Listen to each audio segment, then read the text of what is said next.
much, everybody. This is an honor. What a beautiful group of people you are. You are good, and I wish I looked like you. I would have been president 20 years ago if I looked like you. But I want to give a special hello to Udeid Air Base, sometimes referred to as the deed. That's a sinister term, the deed. Today, we can all relax and be at ease, and we're going to have a little fun. I have nothing else to do, so let's have a little fun, right?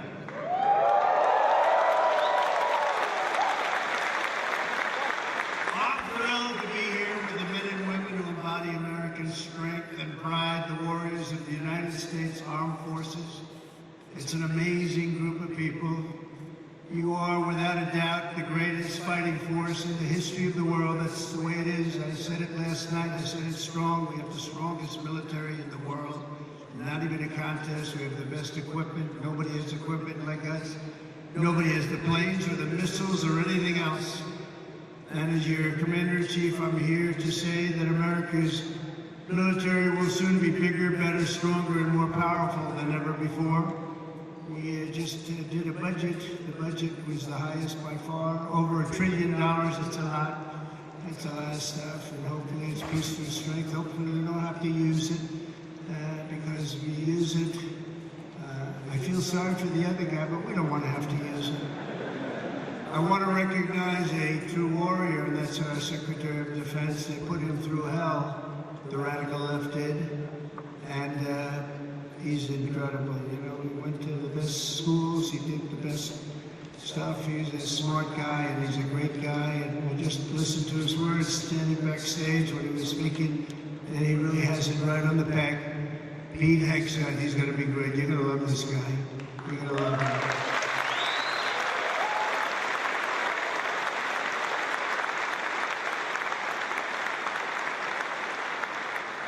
And I also want to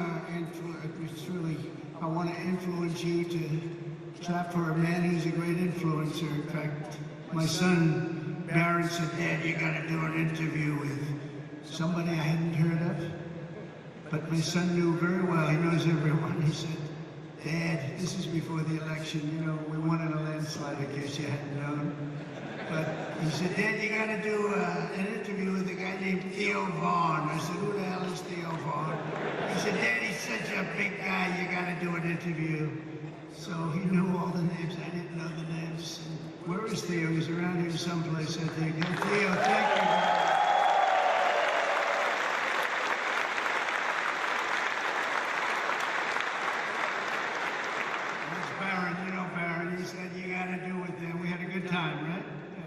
We had like 270 million people that listened. So you know what? I think Barron was right. Thank you for being here, Theo. Appreciate it. Also, Lee Greenwood, right from the beginning, that song went on. And you know, that song is a successful song, but we made it the most, #1. We made that song, it's the top of the list of that type of song. That's a pretty big, I don't want to go into the list because you'll get upset with me if I do. Like the national anthem and things, and it became unbelievable. And I was saying you could get Elvis or anybody else to do a song. There's nothing, that was my intro song right from the beginning, because as you know, we won 3 elections, okay? And some people want us to do a 4th. I don't know, we'll have to think about that. You saw the new hat, the hottest hat is, it says, Trump 2028, we're driving the left crazy. When you see that, we didn't need that hat, but it's been an amazing period of time. And when Lee Greenwood did that song, it went from the first day. Like I came out and played it. It was a great song, but we didn't know. And then I did it a second time, a third time. And that was 968 rallies ago. Can you believe that? We did 968 rallies. I said, another hat says 968. I said, what the hell does that mean? That's the number of rallies. I said, you have to be kidding. But from the very beginning, and we played Lee's song, and it was the walk-on.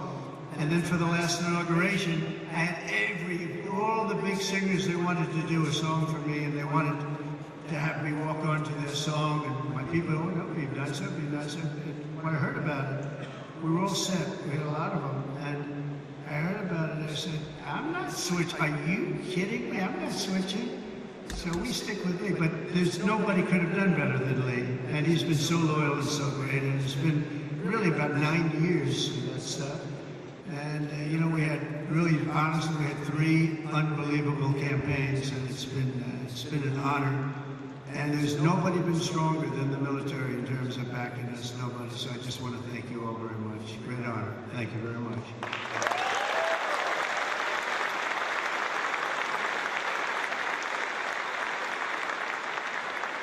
And also with us today is really a great talent, and somebody who's one of the most popular television hosts in history. Still looks young to me, but he's been doing it a long time, but he's an incredible man. He's always seems to take my side, and therefore I like him even more. But he has common sense. We talk about common sense all the time, but he's one of the biggest in the history of television. The great Sean Hannity. He's here someplace. Sean, stand up wherever you are. Thank you, Sean. Thank you, Sean. He was a little shy for a change, I think. I've never seen that. We're also grateful to have a very excellent ambassador, Timmy Davis. Everybody loved him. Timmy Davis.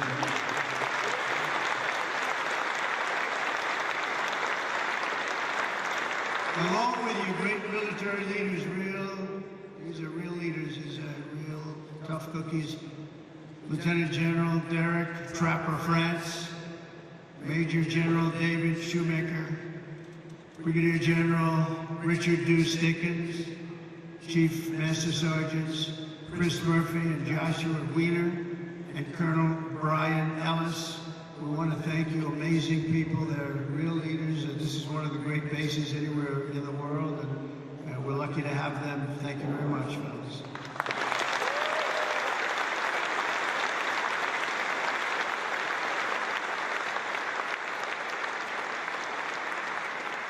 And a very special thanks as well to our partners from the Qatar Army, Armed Forces.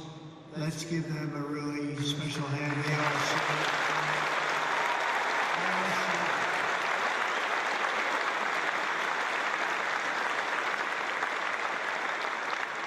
and in particular, we want to be give a little special applause for somebody that's been so good. Deputy Prime Minister and Defense Minister Saud. Where are you, Saud? Thank you very much.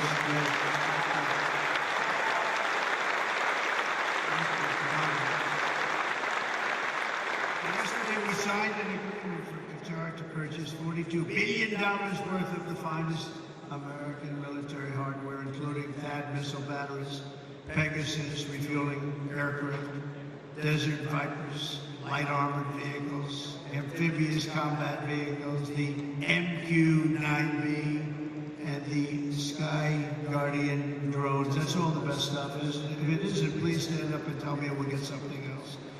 But I believe it's the best.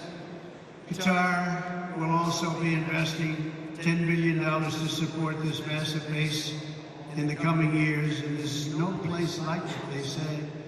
And a man, a leader, Amir, he's been a special friend of mine for a long time, long before I did the political thing. When he was a novice, he was a young guy, and we got to know each other, we liked each other, and got along long before I ever thought of running for president. And it's nice when you have that kind of a relationship. We got along right from the beginning. He's a special guy. He's a great leader of your country. So I want to just congratulate you on that, and all the Qatari people, a spectacular group, and it's an honor. And I don't think our friendship's ever been stronger than it is right now. You had the last administration. I don't know if they knew too much about what was happening, but this administration does. And you will never see anything like the relationship that we have. We just left Saudi Arabia, as you know, and we have a fantastic Crown Prince. He is a fantastic guy likewise. And we're going from here, we're going to UAE and United Arab Emirates, and we're going to see another leader. We have, it's an amazing part of the world, and our relationship has never been stronger. And you're going to see that as time goes by, but with us it's not words. As you know, I'm in the midst of a very historic trip, visiting the key partners in the Gulf. We had just some incredible stopovers and a wonderful day. Yesterday we had the dinner, however, with His Highness the Emir, and he's going to see him in a little while. I'm going to be saying goodbye to him, but we'll be saying hello again very, very soon. No visit to the Gulf would be complete without stopping to salute the people who keep America safe, strong, and free, and the patriots of the United States Army, Navy, Space Force. I love Space Force. I have to say that's by the Navy. You know, I started that, they said that will never work. Oh, it worked. You know, we were way behind Russia and China, and now we're way, way ahead of everybody. So Space Force, I'm very happy. That was mine. You know, not since the Air Force has that happened. So we created a force, and it's a big force, and it's a brilliant force. So Space Force, thank you for doing such a great job. The Marines, and of course the United States Air Force. Udeid is the home of the legendary 379th Air Expeditionary Wing, known as the Grand Slam Wing. We also have the 1st Expeditionary Theater Support Group. You got them all, and let's not forget the top-notch Army soldiers from the 11th Air Defense Battalion, the Imperial Brigade. Thank you, that's great. We also have the 8th Expeditionary Air Mobility Squadron, known as Mighty Ochos. Where are Ochos? We don't want to fight with them. All of you are the tip of the spear. You're the finest we have. Anywhere in the world, you're the finest we have. You're the finest anyone has in the fight against the enemies of civilization. You're the people that are defeating chaos, combating terror, defending our interests, supporting our allies, securing our homeland, and making America incredibly proud. And you know what? Making America great again. That's what's happened. It's happened very quickly.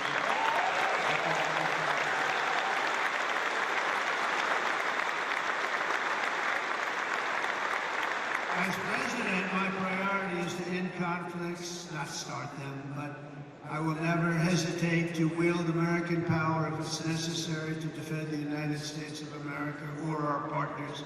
And this is one of our great partners right here.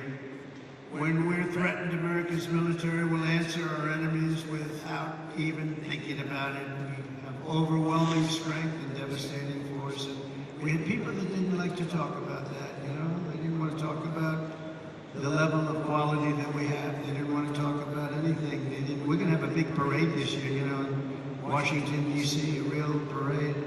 And I'll tell you just a little story. A week ago, I called up a certain country, and they said, oh, we're celebrating the victory of World War II today, sir. Oh, really? I speak to one of the presidents or prime ministers or whatever. And they were so busy, yes, we're celebrating the victory of World War II. Then I speak to another one that they were celebrating. And the fact is, Russia was celebrating, France was celebrating.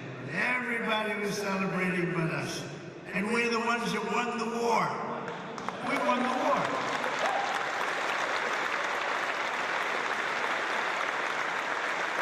They help. But without us, they don't win the war. We're all speaking German. No. Without us, they're speaking German, maybe a little Japanese too. We won the war, and we're the only ones that didn't celebrate. So what I did is I got my crack staff over there, and we did it every time. We have May 8th, and we also have the date in November, that sacred date in November for World War I, because we won that war too. But think of it, I'm calling, we love France, right? But I think we did a little more to win the war than France did. Did we agree? You know, I don't want to be a wise guy. But when Hitler made his speech at the Eiffel Tower, I would say that wasn't exactly ideal. And I called up the President, Macron, good guy, by the way. No, we are celebrating our victory over the Germans. Oh, that's wonderful. No, we don't take credit for what we do. And I said, what the hell? Every country I've spoken to in the last week is celebrating the war with us. Isn't that terrible? So we're going to be doing holidays, but I said it has to be a working holiday because you can only do so many of them. We have a lot of holidays. I'm not so sure we should have them, and you don't have to go to work. Our country has to go to work. So we're going to have a working holiday for each one of those 2 days.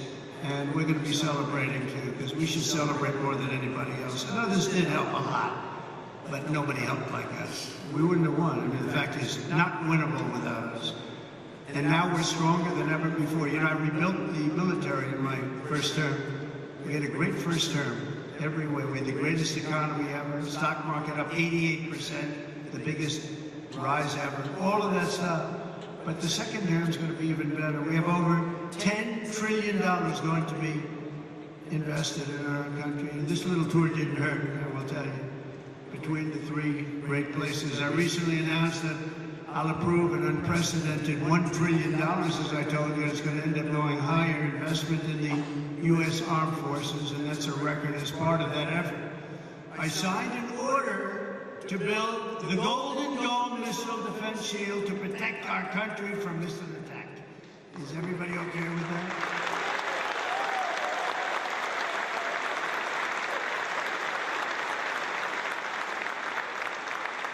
It was called the Iron Dome, but I changed it to the Golden Dome. I thought it was a little more beautiful.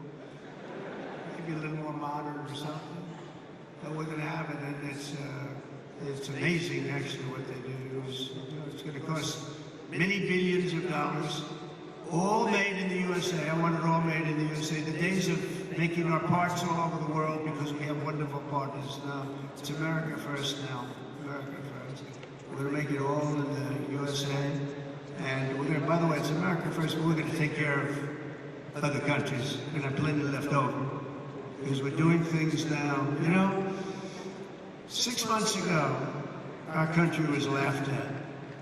Now our country is respected again at a level that it hasn't seen in a long, long time. And we're going to keep it that way. And our Air Force will soon have the world's first and only 6th generation fighter jet, the F-47. Why did they name it 47? Does anybody know? It was a nice thing. But it's quite the plane. They say there's never been anything done, but we're also looking at an increased version of the F-35. I think we're going to call it the F-55, which will be a double-engine plane. I like 2 engines on a plane. I'm sorry if I say that. But does that make sense to anybody? Does anybody agree, General? Do you agree with that? I like it. Thank you. So many of you, sir, this engine is infallible. No engine's infallible. I like 2 engines on a plane. Should have been made with 2 engines. If I were here, you would have 2 engines, and you would have a lot of other victories, by the way. But we're going to do, when you think of it, Russia, Ukraine would have never started. October 7th, Israel would have never happened, because Iran, as you know, was broke. They were unable to fund Hamas or anything else. Wouldn't have happened. We wouldn't have had the disaster of Afghanistan, the leaving. We were getting out, but we're getting out with dignity and strength. We're going to keep Udeid Air Base. We're going to give that up because it's 1 hour away from China. 1 hour. You know who occupies it now? China. The damage that administration did to this country is legendary. Allowing 21 million people through an open border where anybody could walk into the United States of America is something that will never be forgiven. Grossly incompetent and evil, bad people too, bad people.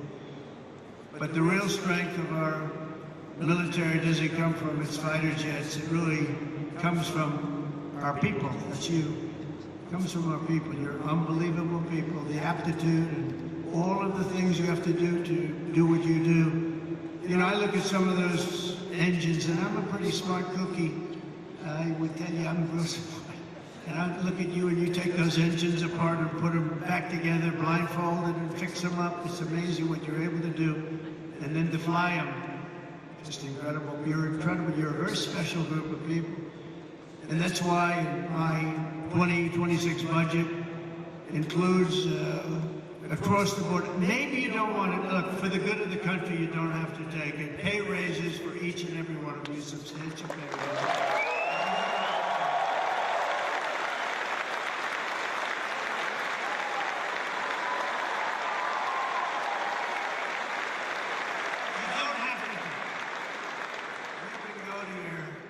Commanding officers say, sir, I'd rather not take that pay. I love my country, sir. I refuse to take it.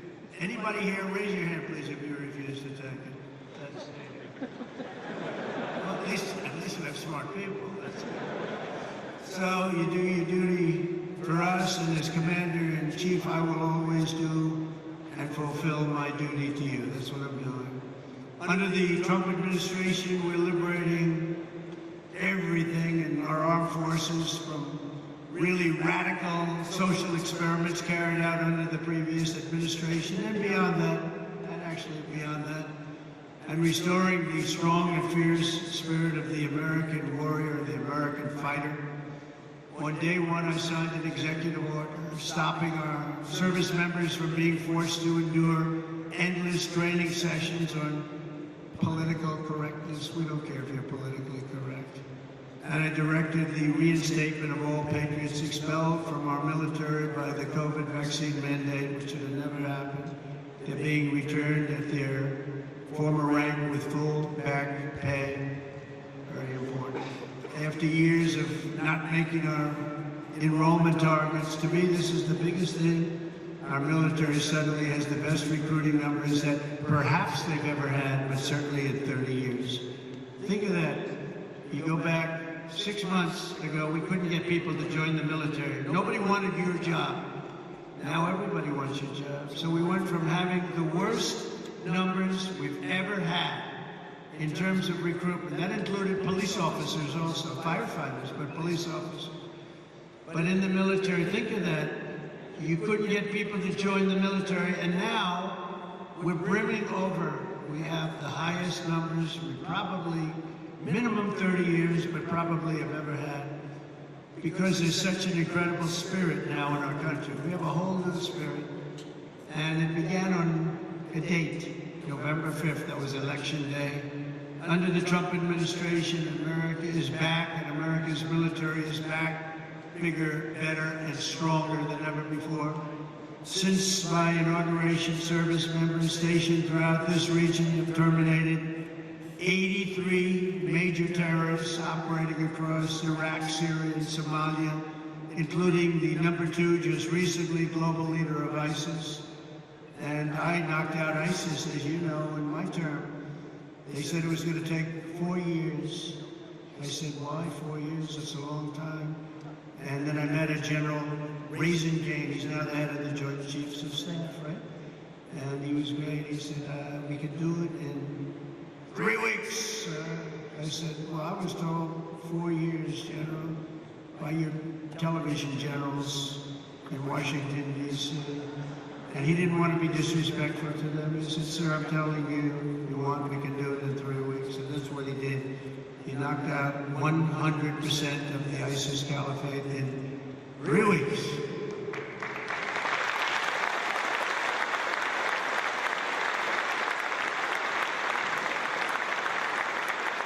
Can I tell you a little long, boring story about that?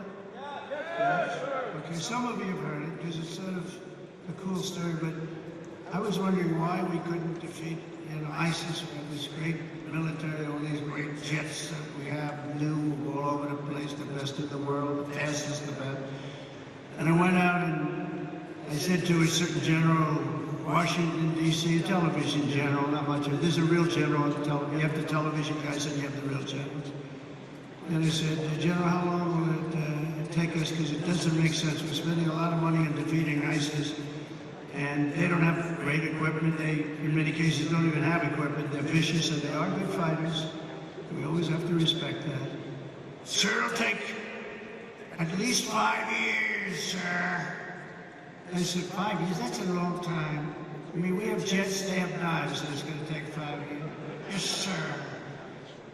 I said, I don't really believe that, so I did something that I've never done before. I said, I want to go to Iraq. and I want to meet with the people in Iraq because maybe they're different, but I couldn't understand how a large and powerful terror group could last so long.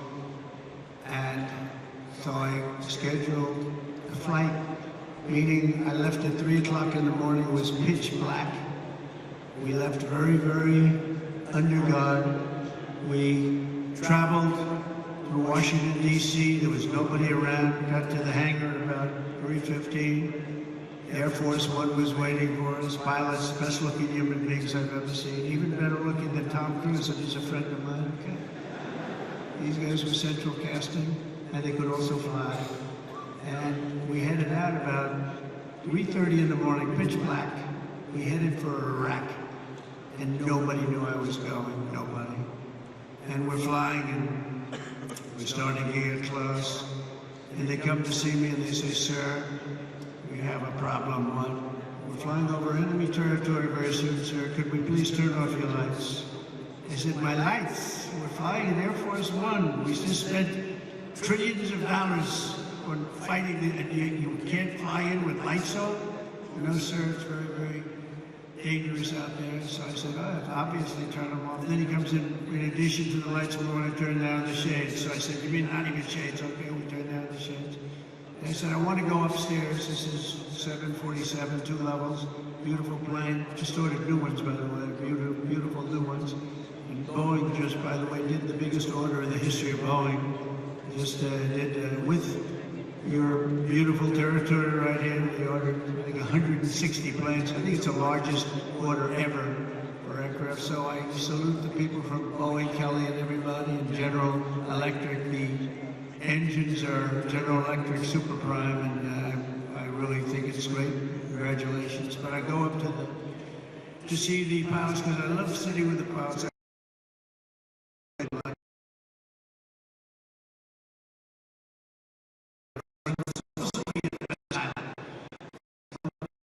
By the way, but it seems to be, I have no complaints. We land, it's like always landing on glass. I've had pilots where when you land,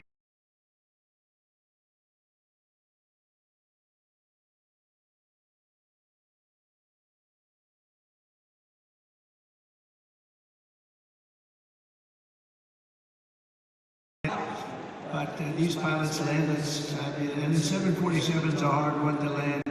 So I go up, I see the pilots, I say, "Hi, Captain." The guy's a handsome guy, got a blonde flat top. I'd like to have a flat top like that. I don't know if the hair's good enough for that. I don't think so. I don't think I'm going to try it either. But perfect person, and I look at the right, he's perfect. Everybody was perfect. They're like perfect human beings. I said, "How we doing, Captain?" "We're doing fine, sir. We'll be there in a half hour, sir." I said, "They want the lights turned off, Captain." And they do, "Yes, sir." They're doing the right thing. "Oh, that's great, Captain. It's great." So now we're 15 more minutes, and all of a sudden, and most of you know the sound because that's what you do, but you have the computer voice, a beautiful voice where it says 1,900. They're talking about feet. So when you're in the big planes and sophisticated planes, the voice comes on, and I'm sitting back there watching them fly it beautifully, and I'm still not 100% happy with the statement that he agrees that the lights should be turned off. I would have preferred that he said, "No, there's no problem." But that's not what he said. So we're going through, it goes 1,900, 800, 700. Talking about feet. Now 700 is getting pretty close to the ground. I don't see a thing.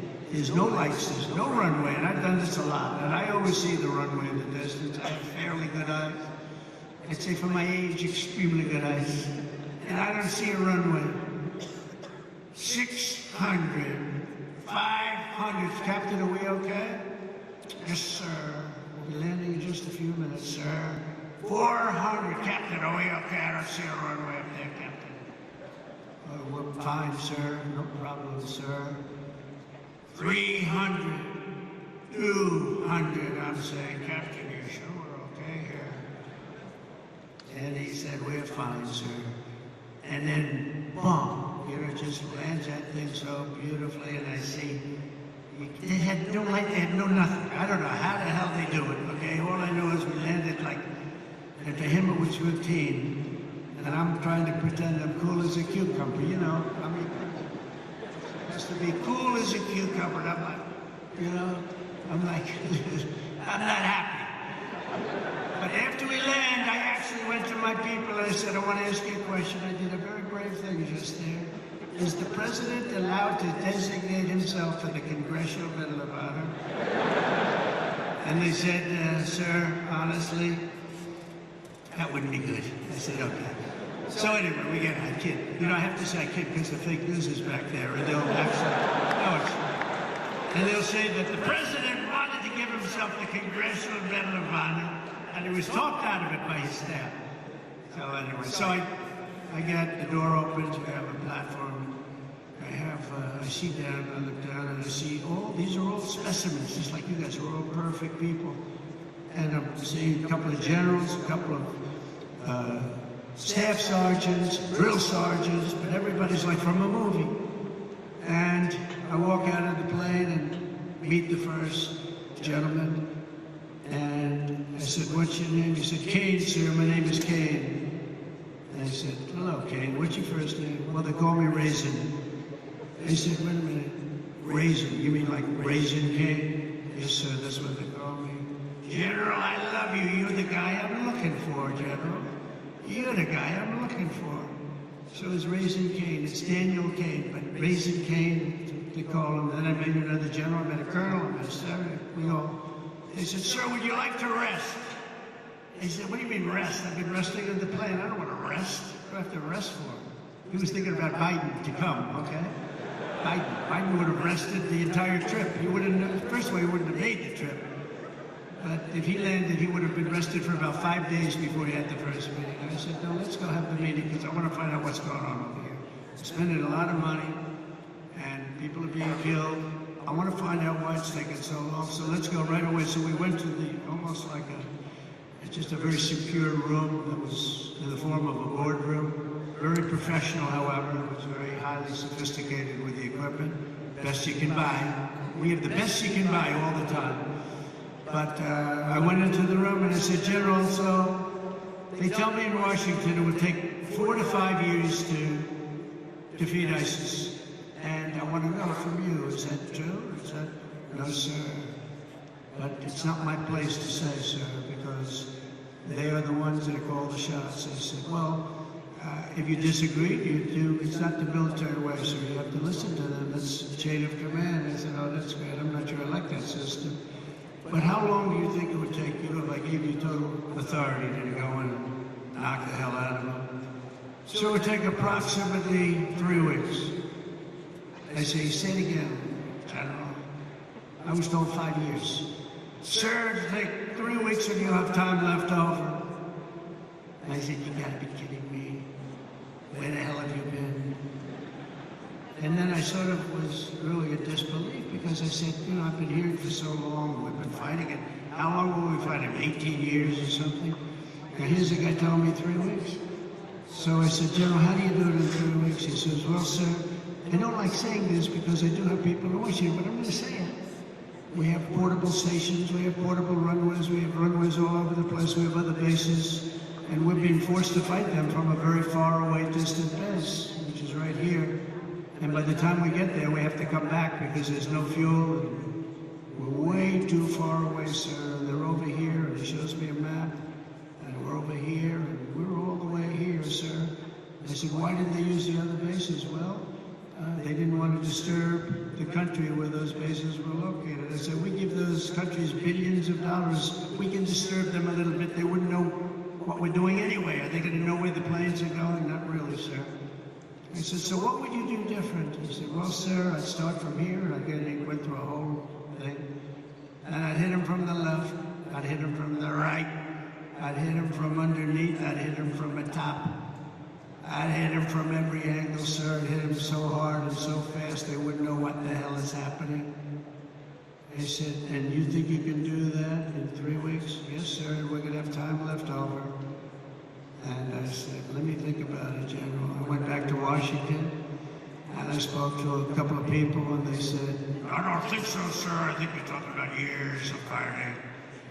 And then I called the general. I said, "So, General, you still think you can do it in 3 weeks?" A lot of people think you can't even come close to that, sir. We'll have time left over. I said, "Go do it, General. Go do it. Thank you, sir." And he hit the hell out of him. He hit the hell out of him. And he calls me up, "Sir, we have out of these people, and if you want, I can finish it off right now, sir." I said, "Well, I don't know, that's a lot. It's a lot of people." "Well, these people are not good people, sir. These are not good people. You'll feel better about it." "Well, they're not good people, but they're people, aren't they?" And he goes, I said, "You know what? Why don't you buzz them for a little while, and maybe after a day or two of buzzing them, they'll surrender." "They don't know about surrendering, sir." "Well, maybe they'll raise the white flag." "They don't have a white flag, sir." I said, "Well, give it a shot anyway." He said, "All we're going to do is take a couple of bullet holes in our wings." You guys know about that, right? And I said, "Well, let's give it a shot." And he calls up and says, "Let me do the job, sir." I said, "All right, do the job." And we defeated 100% of the ISIS caliphate in just a very short little period of time. Totally different from what I was told in Washington, D.C. by a bunch of frickin' losers. Losers. And that's the beginning. And I took that general and made him the head of the Joint Chiefs of Staff, as I told you. And he's going to be great, and he's highly respected by everybody. Just a different kind of respect. It's a real respect. But we can do our job better than anybody in the world, but you have to have the leadership at the top, and we're doing that. We're finding, we let a lot of 4 stars go. We had more 4 stars. We had, I think, 425 4 stars in World War II, which, by the way, we won. In World War II, we had 187 generals, and we had like 425 generals now, without really a war. And so we made a lot of changes, and we have the best. We have the best. We worked hard to figure the best, the real ones. We want the real generals, not the fake generals, and not the political generals, too. So we have something that's special, but it can show you really what happened. We also just apprehended, as an example, the ISIS terrorist of the Al-Baghdad, the one that caused all of the problems in Afghanistan, caused unbelievable destruction. We lost 13 great soldiers. I got to know the parents and the families of those soldiers, but you know what they don't say is the ones who were so horribly wounded, which were many. And hundreds of people were killed from the other side. I always include that. That should have never happened. That whole mess should have never happened. I think it was the most embarrassing day in the history of our country. And we're not going to have things like that happen anymore. And again, we should have kept the air base. Should have kept it. We let it go. And we left, and it was a very embarrassing moment in the history of our country. That'll never happen again. There are a lot of people that said that Russia went into Ukraine. When they saw that, they said, "Wow, we didn't think that was possible," but it's not possible any longer, I can tell you. That's another one would have never happened if I were president. Russia would have never gone into Ukraine. All of those things, it would have never happened. But the Afghanistan withdrawal, not the fact that they withdrew, but the fact that the way they did it was so horrible and so embarrassing. So we brought this horrible person to justice, to American justice. We caught the person that set off that bomb. And all of this is possible because of the work that you do with partnerships that you forge.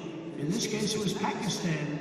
And by the way, I don't want to say I did, but I sure as hell helped settle the problem between Pakistan and India last week, which was getting more and more hostile. And all of a sudden, you'll start seeing missiles of a different type. And we got it settled. I hope I don't walk out of here and 2 days later find out that it's not settled, but I think it is settled. And we talked to them about trade. Let's do trade instead of do war. And Pakistan was very happy with that. And India was very happy with that. And I think they're on the way. You know, they have been fighting for about 1,000 years, in all fairness. So I said, I could settle that up. I can settle anything. Let me set it up. Let's get them all together. How long have you been fighting? About 1,000 years. Oh, that's a lot. I'm not sure about that. I'm not sure about settling. That's a tough one. They've been fighting for a long time. But we got that settled. Everybody was very happy, I'll tell you. That looked like it was really going to be escalating out of control. But with us today is the first sergeant of the 379th Wing, Master Sergeant Patrick Elders. And Patrick, wherever you may be, where are you, Patrick?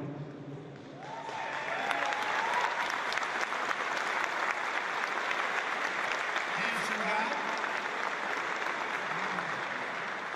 I'm looking at him from here, and it says after having served 22 years, he's a lot.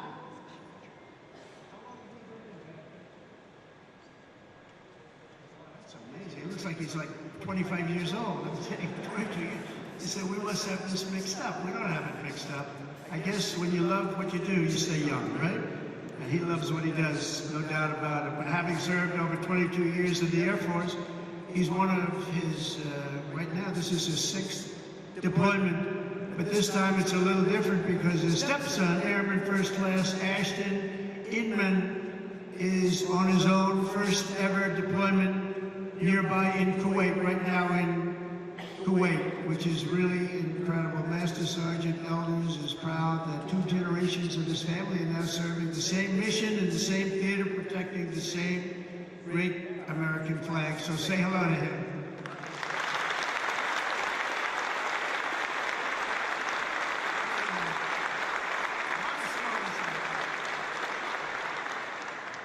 A lot of stories like that, and I want to thank Airman First Class Inman also very much. That's a great story. That's a great story, and we have many of them. I guarantee you, in this room right now, there are many such stories. There are several married couples serving side by side in uniform at this base, including Staff Sergeants Tyler and Paige Duck. Where is Tyler?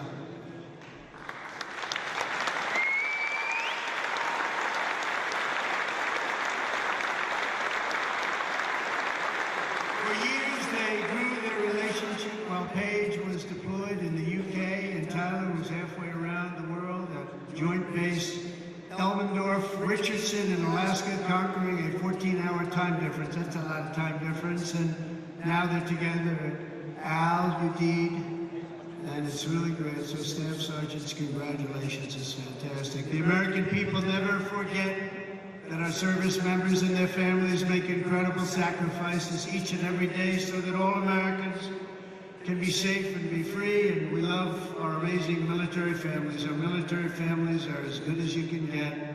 The men and women here today are part of a noble tradition of service that has been passed down from one generation of Americans to the next, and your spirit and courage and sacrifice has always been there when we needed you the most. You're always there when we need you the most.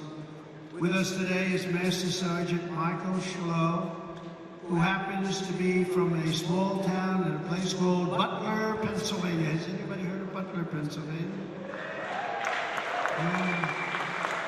Michael's a member of the Air Force Reserve as well as Butler County Corrections Officer.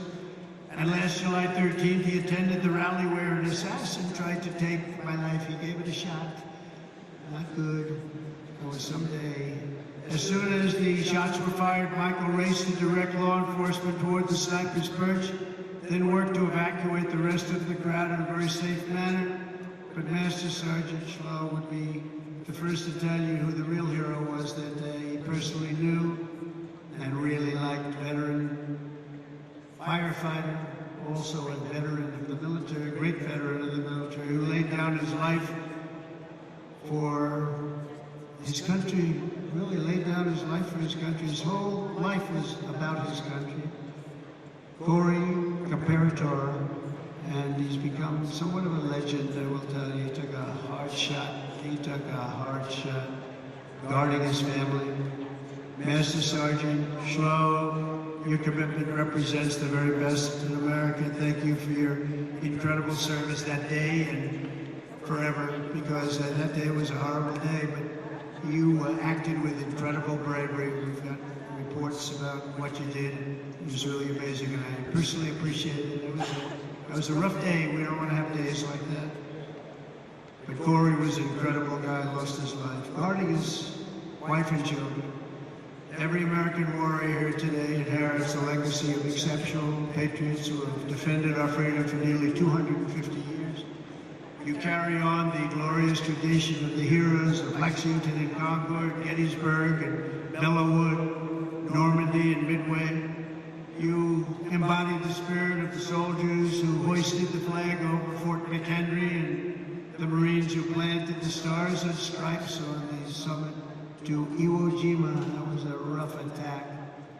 You carry forward the mission of generations of Americans before you who marched through halls of gunfire, trekked over rugged mountains, stormed across scorching deserts, sailed through hostile waters, conquered unknown dangers, and poured out their blood and guts in battlefields all over the world.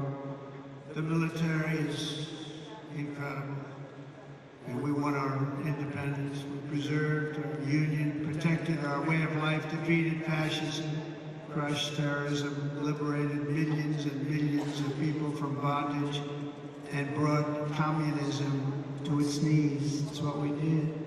And now we're going to defend America from all enemies, overcome all obstacles and dangers, and as one nation we're going to build a future of peace and prosperity for generations to come. Together we will stand strong, we will stand proud, we will live free, and we will fight, fight, fight, and win, win, win.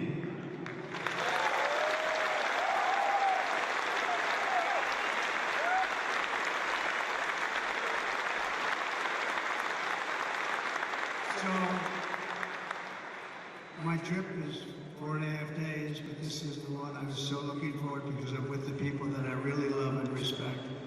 We love and respect you. This is what you're doing, the service you do for your country. You keep us safe. There is no more important profession. And I was so proud to see those reports coming in just a few days ago saying that the enrollment is at the highest level ever, especially when I had to suffer running against a group of people that were very inappropriate, where they allowed that reputation of what you stood for and what you stand for to deteriorate to a point where we weren't able to recruit. So just remember this, you have a job now that everybody wants. Everybody wants to be doing what you're doing. It's a special job, and I'm so proud. When I saw those numbers come across the board that we set the record for enrollment in the military, and we took that from the exact opposite just 6 months before. I was very, very proud of that. We have a great country, we have a proud country, we have a country that's respected all over the world, and as I said before, a year ago we were laughed at, but nobody's laughing at our country anymore. We're the most respected country anywhere in the world, and thank you very much, and enjoy your lives, and God bless America. Thank you very much.